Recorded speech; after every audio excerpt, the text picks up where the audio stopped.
So this message is for all my homeowners out there. How y'all feeling? Yeah, y'all got that email yet saying y'all property tax done increased this year? Yeah, that insurance rate just going up higher and higher, ain't it? Yeah. Yeah, we just got an email this morning saying our mortgage payments done went up substantially. Got it! Yeah, so at this point, Uncle Sam, I'm gonna need to see you outside because we gonna have to squabble. I'm gonna need that fade. Everybody talking about, oh, you need to buy a house. Yeah, until that mortgage rate go up. Emotional damage. Till that escrow payment just skyrockets. Oh, man, and don't let nothing need to be fixed in the house. Yeah. You remember back in the day, you used to call maintenance, hey, maintenance, can you please send someone to 304? My AC unit is out.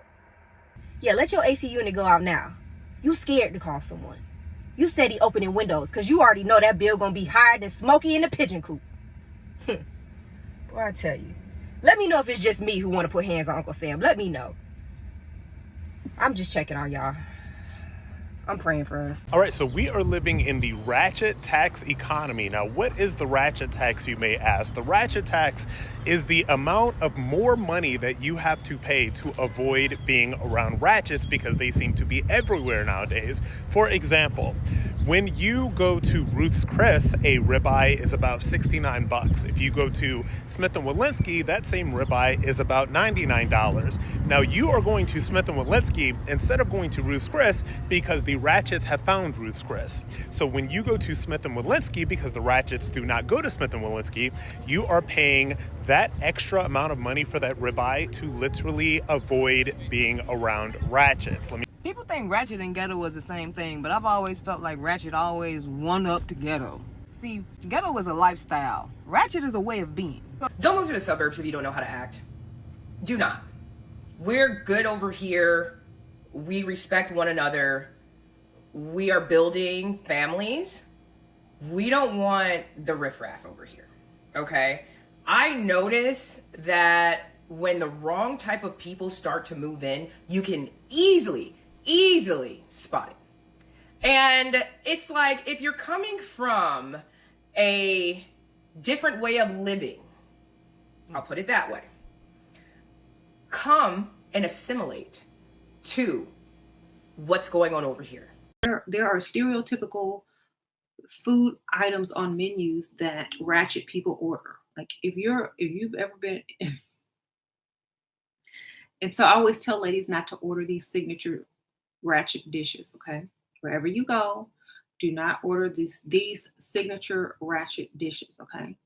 Y'all ready? Whoop. Here I come. Oh, here I come. Put y'all pens out. Yep. Fettuccine Alfredo is number one. Got it! Do not ever order fettuccine Alfredo. Don't order Moscato. What else?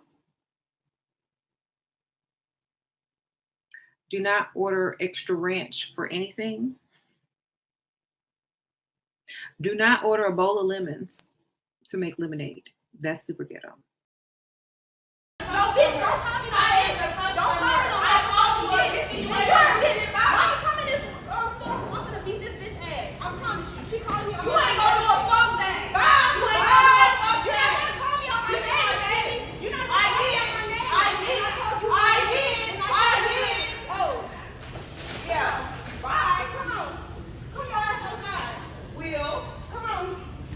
The fuck?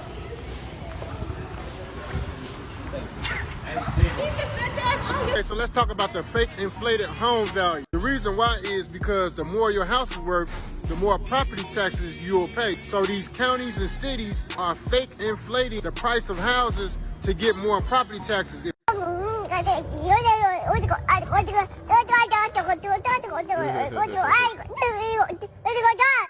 I'm not waiting no more longer for no oyster. That motherfucking boy. We need the oyster.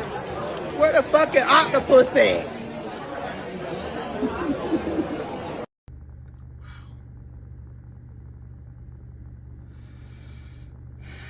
Black women have the support of a massive group that participates in ratchet behavior and ratchet thinking.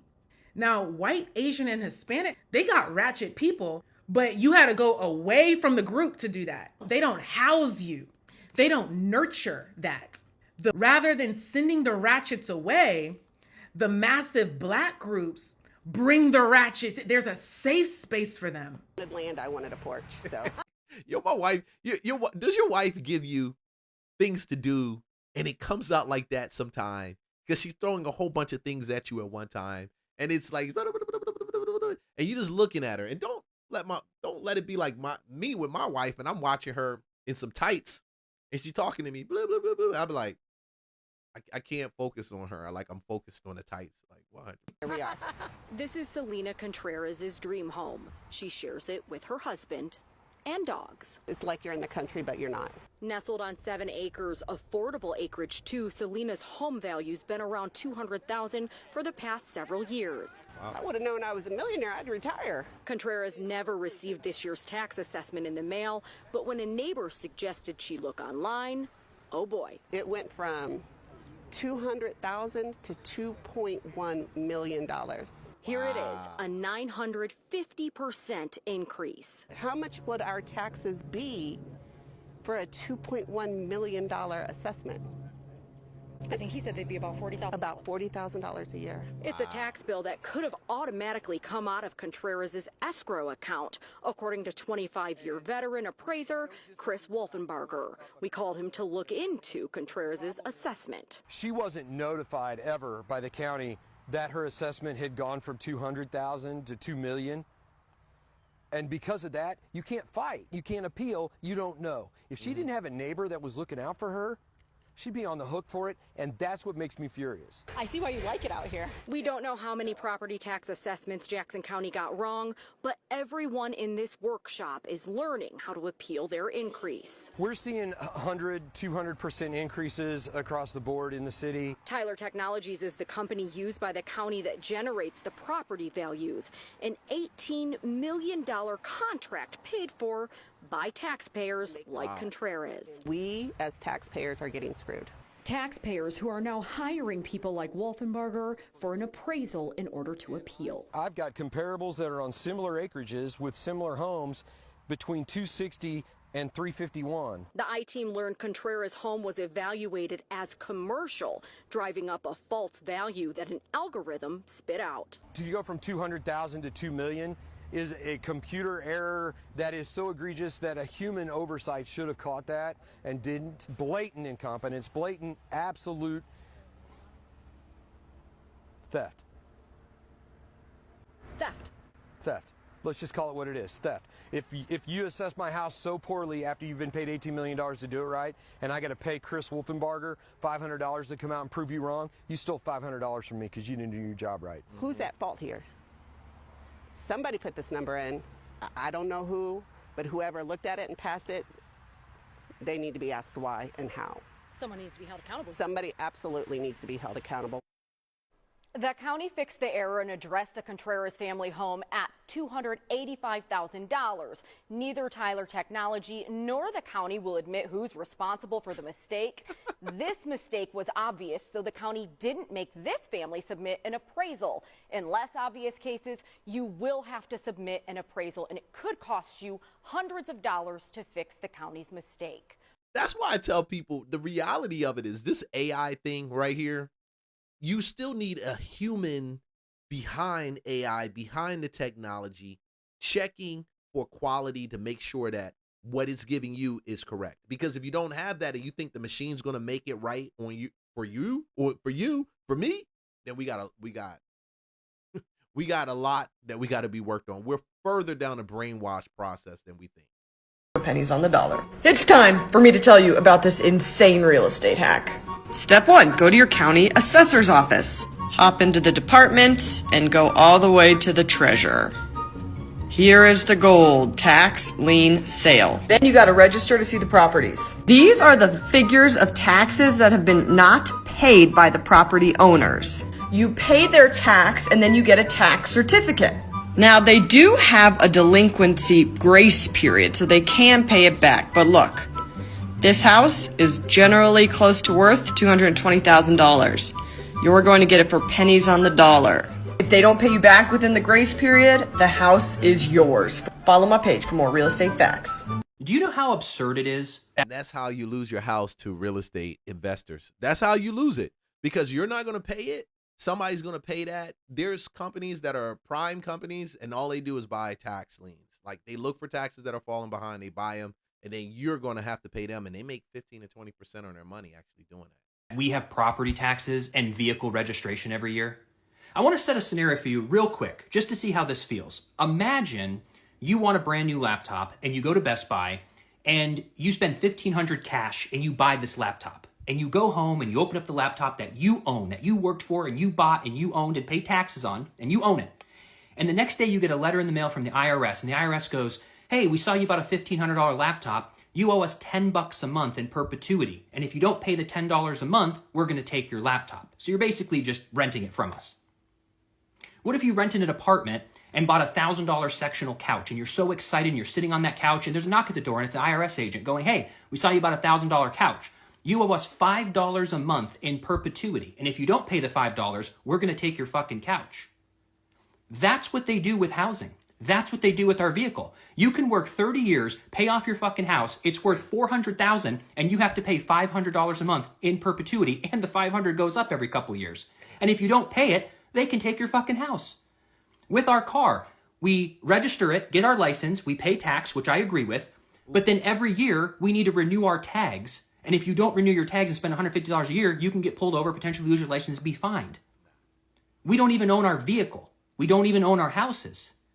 These are the most intrusive taxes. It's the freedom part for me that pisses me off.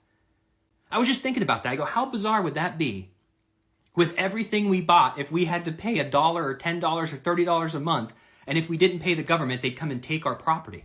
But yet we allow that with housing and cars. Bury me in the backyard. If you bury me in the backyard, children, you won't have to pay property taxes on that real estate. If you want to have a service, I suggest you don't. He go, whatever. Take the money, eliminate the property taxes, and move on. I can bury one person in my backyard and eliminate property tax. Well, at least in California, it's a no. I don't know about the rest of the nation, because in California, it has to be used exclusively for burials. Can't be a rental property either, because the land cannot be used for financial gain. And it has to be exclusively designated for cemetery use. Everybody and their mama would have dead bodies in their backyard if it was really that easy. Come on, man. I thought the same thing too. I'm like, it can't be that easy. You got to zone. You got to zone. It's got to be zoned. You can't just bury them on the street or bury them in the backyard. Oh, did I tell y'all when y'all buy the property at the auction, anything on the property becomes yours? Yeah, so I got the Honda Civic as well. So this property costs $509. The square footage is 986 square feet. It's a three bedroom, one bathroom, but I changed one of those bedrooms. Anyways, 3 bedroom, 1 bathroom. We made another bathroom in there. But anyways, you got the Honda Civic. We couldn't find the key, but I got a key made, and the thing started, sold that for $1,500 the next day.